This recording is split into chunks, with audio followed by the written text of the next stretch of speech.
স্বল্পোন্নত দেশের তালিকা থেকে উত্তরণ পিছিয়ে দিতে আনুষ্ঠানিক আবেদন করেছে বাংলাদেশ। তবে চূড়ান্ত সিদ্ধান্ত জানা যাবে জাতিসংঘের পর্যালোচনার পর। এমন প্রস্তাবনায় স্বস্তি প্রকাশ করে ব্যবসায়ী নেতারা বলছেন, বর্তমান বাস্তবতায় বিকল্প ছিল না এই উদ্যোগের। যদিও সময় বৃদ্ধির এমন রেওয়াজ থেকে বের হওয়ার তাগিদ দিয়েছেন বিশ্লেষকরা। পরামর্শ দিয়েছেন বাড়তি সময় পেলে তা কাজে লাগানোর। রাকিব আল জাবেদের রিপোর্ট। স্বল্পোন্নত দেশের তালিকা থেকে উত্তরণের যোগ্যতা বহু আগে অর্জন করেছে বাংলাদেশ। মাথাপিছু আয়, অর্থনৈতিক ভঙ্গুরতা, মানব সম্পদ সূচক সবই ছিল ন্যূনতম মানদণ্ডের উপরে। যদিও এসবের সাথে বড় ব্যবধান ছিল বাস্তবতার। তাই রপ্তানিতে বাজার সুবিধা হারানো কিংবা সহজ ঋণ পাওয়ার সুযোগ হাতছাড়া করে এই উত্তরণের পক্ষে ছিলেন না ব্যবসায়ী কিংবা অর্থনীতিবিদদের বড় একটা অংশ। তাই জোরালো আলোচনা ছিল সময় পেছাতে। অন্তর্বর্তী সরকারের সময় বিষয়টি সামনে এলেও শেষমেশ বাড়তি সময় চেয়ে আনুষ্ঠানিক আবেদন করা হয় 29 এপ্রিল, যার কারণ হিসেবে দেখানো হয় বর্তমান অর্থনৈতিক ঝুঁকি, বৈশ্বিক অস্থিরতা সহ নানা বিষয়।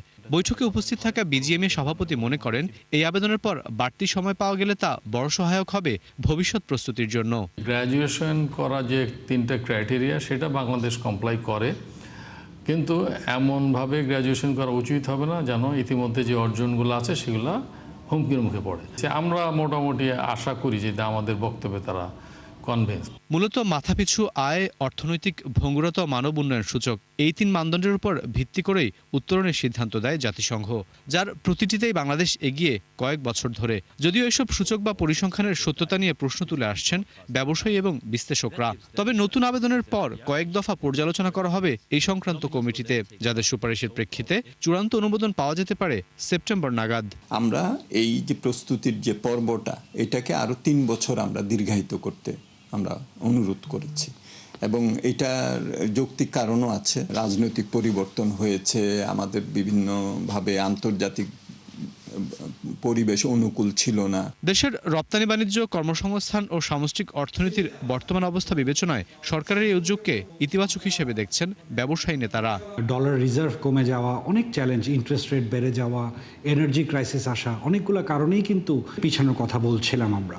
কিন্তু তারপরে এই সরকার আসতে না আসতে আমরা এখন মিডল ইস্ট ক্রাইসিস দেখছি। আমরা আগামী বছরগুলোতে খুব একসাথে কাজ করে পাবলিক প্রাইভেট সেক্টর মিলে আমরা এই ডেভেলপমেন্টগুলো, আমাদের যে ঈপ্সিত টার্গেটসগুলো আমরা মিট আপ করতে পারবো। 3 বছর বাড়ানো হবে, এরপরে আর বাংলাদেশের আর কোনো সুযোগ নেই।